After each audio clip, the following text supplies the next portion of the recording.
നല്ല മനസ്സുള്ളവർക്കും നല്ല മനുഷ്യർക്കും മാത്രമേ നന്മകൾ ചെയ്യാൻ സാധിക്കുകയുള്ളൂ.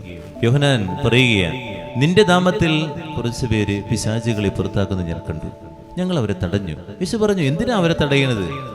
അവർ ചെയ്ത് നല്ലത് കാര്യമല്ലേ? ആ നന്മകൾ പ്രോത്സാഹിപ്പിക്കാനാണ് പറഞ്ഞത്. ഒരുവിനെ എൻ്റെ നാമത്തിൽ എന്നെ തള്ളിപ്പറയുകയും അതുപോലെ തന്നെ പിശാചുകൾ പുറത്താക്കാൻ പറ്റുകയും ചെയ്യില്ല എന്നുള്ളത് യോഹന്നാനെ ബോധ്യപ്പെടുത്തുക. ഇത് തന്നെയാ നമ്മുടെ കൂടെ നിന്നാൽ നന്മ ചെയ്യാൻ പറ്റുള്ളൂ എന്ന് ഒരിക്കലും നമ്മൾ ആരും ചിന്തിക്കരുത്.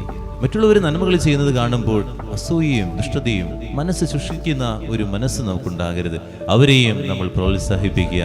നല്ലത് കാണുമ്പോൾ നല്ലതാണെന്ന്, നീ ചെയ്ത് നന്നായിട്ടുണ്ടെന്ന് കുടുംബത്തിലുള്ളവരാകാം, അല്ലെങ്കിൽ എൻ്റെ കൂടെ പിറപ്പുകളാകാം, കൂടെയുള്ളവരാകാം. നല്ലത് കാണുമ്പോൾ പ്രോത്സാഹിപ്പിക്കാനുള്ള ഒരു നല്ല മനസ്സ്, അത് മനസ്സ് വലുപ്പമുള്ളവർക്ക് മാത്രമേ സാധിക്കുകയുള്ളൂ. മനസ്സ് ചുരുങ്ങിയ ഇടുങ്ങിയ മനസ്സുണ്ടാകുമ്പോൾ ഒരിക്കലും സാധിക്കുകയില്ല. ചിലപ്പോൾ നമുക്ക് വലിയ കാര്യമായിട്ട് തോന്നില്ല, ഇതിനേക്കാളും വലിയ കാര്യങ്ങൾ ചെയ്തിരിക്കുന്നവരായിരിക്കും നമ്മളൊക്കെ.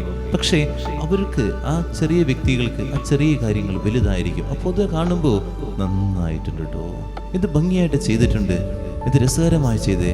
ഇത് ചെയ്യുമ്പോൾ അവർ ഒരു എനർജി കിട്ടുകയാണ്. ഈ എനർജി കിട്ടുമ്പോൾ വീണ്ടും വീണ്ടും അവർക്കത് ചെയ്യാൻ സാധിക്കുമെന്നുള്ള, ഒരിക്കലും ആരുടെ നന്മയും നമ്മൾ ഇല്ലാതാക്കരുത് എന്നുള്ളതാണ്. വിശുദ്ധ പാതിരപ്പയ്യോ പറയുന്നുണ്ട്, നന്മകൾ ചെയ്യാൻ മടുപ്പ് തോന്നാതിരിക്കുക. നീ നന്മകൾ ഇങ്ങനെ ചെയ്തുകൊണ്ടിരിക്കുക, മറ്റുള്ളവർ നിന്നെ ഇങ്ങനെ കുറ്റപ്പെടുത്തും. പക്ഷേ നീ ശ്രദ്ധിക്കേണ്ടത് അവരുടെ മുഖത്തേക്കല്ല, ദൈവത്തിൻ്റെ പുഞ്ചിരിയിലേക്ക് നീ ശ്രദ്ധിക്കാൻ സാധിക്കട്ടെ. നീ നന്മ ചെയ്യുമ്പോൾ ദൈവം നിന്നെ നോക്കി പുഞ്ചിരിക്കുന്നത് കാണാൻ നിനക്ക് പറ്റട്ടെ.